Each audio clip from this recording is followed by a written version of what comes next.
Hey everyone, this is Nikki. Welcome back to my channel. Today's video will be a quick tutorial on how I created these Lime-a-Rita inspired nails. Don't forget to subscribe to my channel, like this video, and comment anything you'd like to see me try. You can also follow me on social media at Instagram and Twitter at 2_nails by Nikki and ATL Nails on Facebook. So her nails are already prepped for application. I've already dehydrated and primed them, but I do prime again before I apply each nail.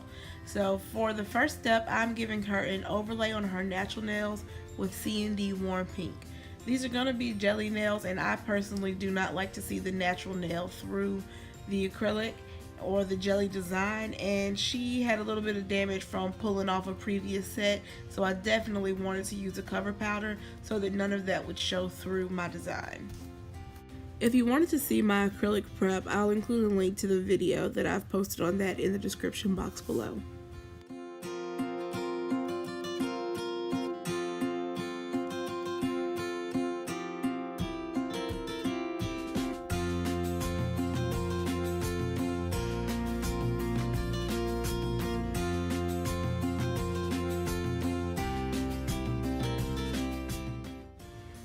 After I finish the overlay, I go in and make sure I clean up the free edge, because even though it is a cover powder, I still don't want that to be jagged showing through the jelly design. So I make sure everything is nice and the same shape, and I'm going to go over it with my e-file as well to make sure everything is smooth so that there aren't any lumps, bumps, hills, and valleys going on when you see the jelly design. I'm sure you see the little black mark on my napkin there. I marked my placemat so that I would stay in frame, and unfortunately I do go out of frame a few times in this video because the placemat, even though it was taped down, did move a couple of times. But for the most part it's only for 1 or 2 fingers and I pop right back into view. So I'm going to go ahead now and apply all of my forms to her nails, and I do like to apply all of my forms at once. Just like if you were doing tips, you would apply all of your tips at once and then lay your product. I do the same thing with my forms, and I get those fitted to her nail, and I'm making sure to use the appropriate form, and she does have a very rounded natural nail plate, so these Tammy Taylor double thick forms are perfect for that because these are the round. I also have her square ones, and they come majorly in handy with nail biters. So I'm starting off by sculpting a clear tip. Like I said, these are going to be jelly nails, so there's several steps to this in encapsulation. So while this looks like I may be applying a lot of product, it's actually quite thin, and if you see a couple of times her hand will turn to the side, it's not very thick at all. The cover pink kind of makes it look a little more thick than it is, but once we get all down to it and everything's evened up, you'll see that it's pretty even overall.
You can also achieve this look using clear tips. I just personally prefer to sculpt, and I don't like to see the tip line, but that could also be masked by still doing the same thing that I did with the cover pink. You could apply your tips, and then apply the cover pink only to the natural nail, and you could still shape it with the tip on. Just be careful not to file through your tip when you're cleaning up the smile line.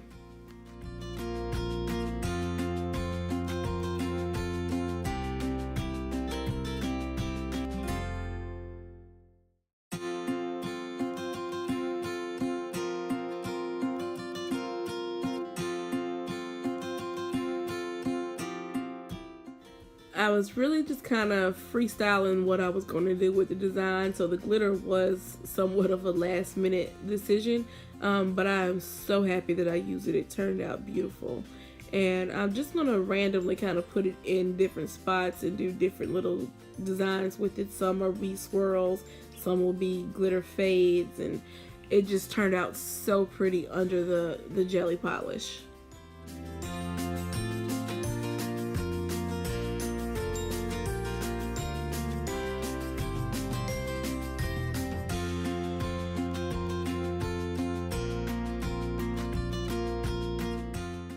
While I did pick the glitter up with clear acrylic, it still has a little bit of texture to it, so I'm going to do a very thin wash of clear acrylic over it so that when I apply the jelly polish, it does not get that same effect I mentioned earlier when I smoothed out the cover pink, that I wanted to make sure it's going to apply smooth. It won't have any lumps, bumps, hills, and valleys.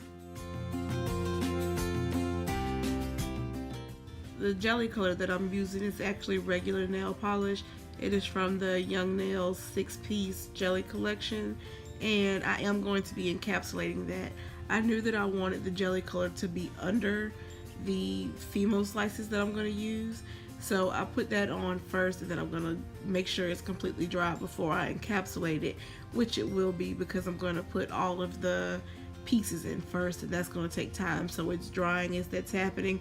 And I also had her hold her hands to the fan in between during this recording while I was getting other things out.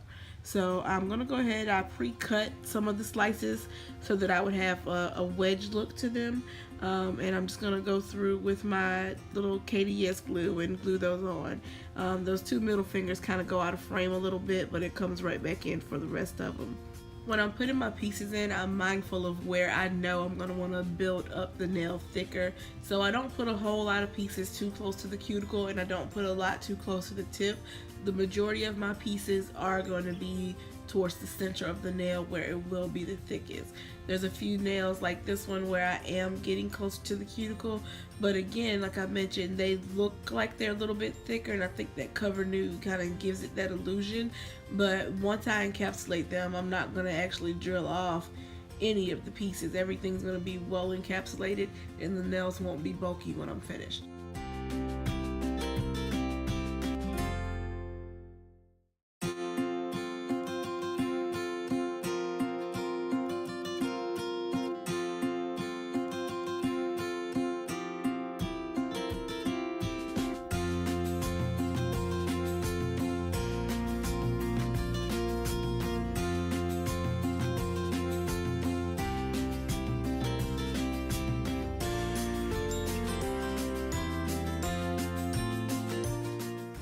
After I'm done placing all of my pieces, I'll go ahead and with my crystal clear and encapsulate everything. And while the jelly polish is dry, I'm still mindful not to get my monomer and my brush on it too much, because it will cause it to run.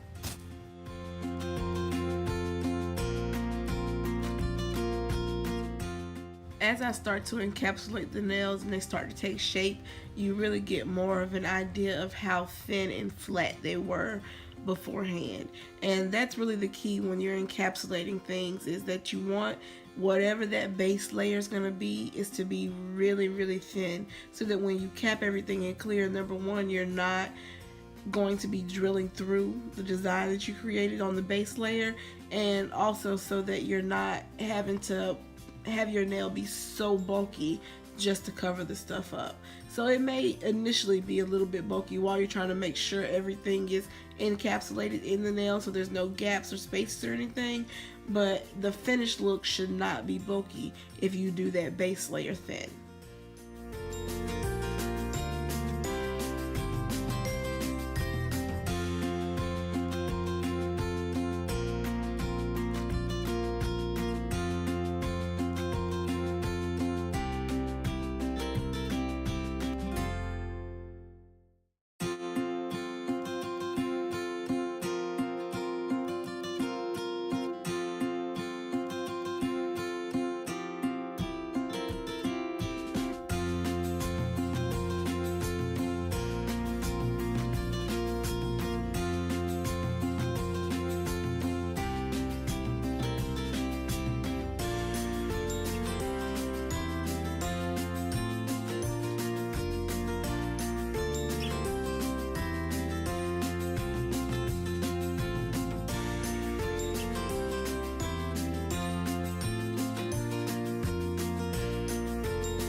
Now that I've built the nail up and I'm sure they're not going to break when I take the forms off, I go ahead and remove all of them.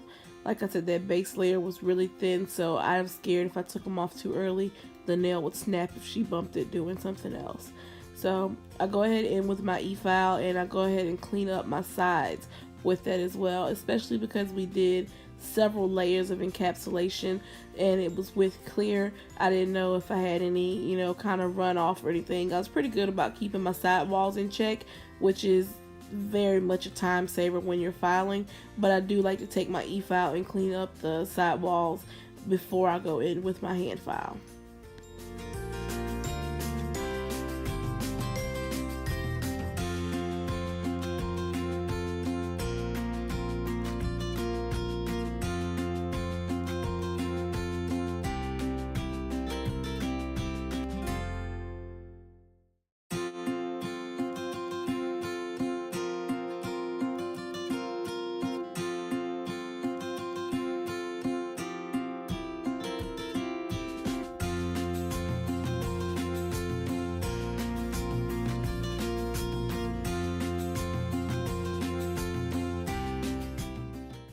When I'm hand filing such a long extension like this, you'll notice that I use my finger frequently to kind of balance the nail so that I'm not pushing so hard against one side while I'm filing that it's uncomfortable for the client. So I keep my finger there to keep that nail from being pushed when I'm filing the other side.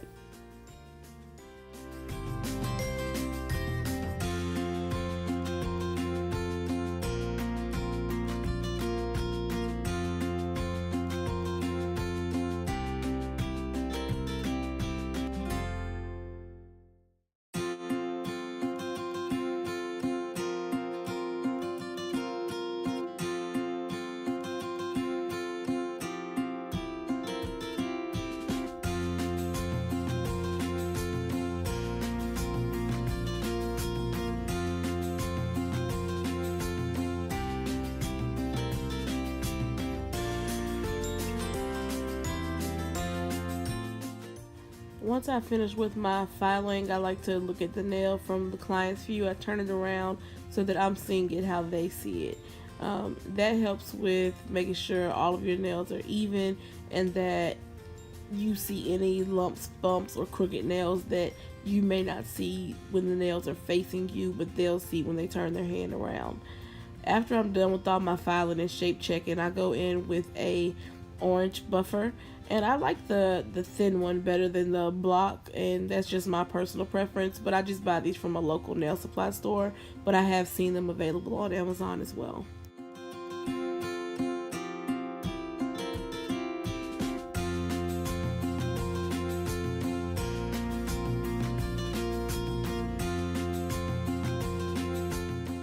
Unfortunately, when I put my lamp on the table, I went out of view a lot on these, but for the ones you can see here, I essentially went in with my nail glue and just did some random swirls and applied pixie crystals to mimic salt on a margarita glass.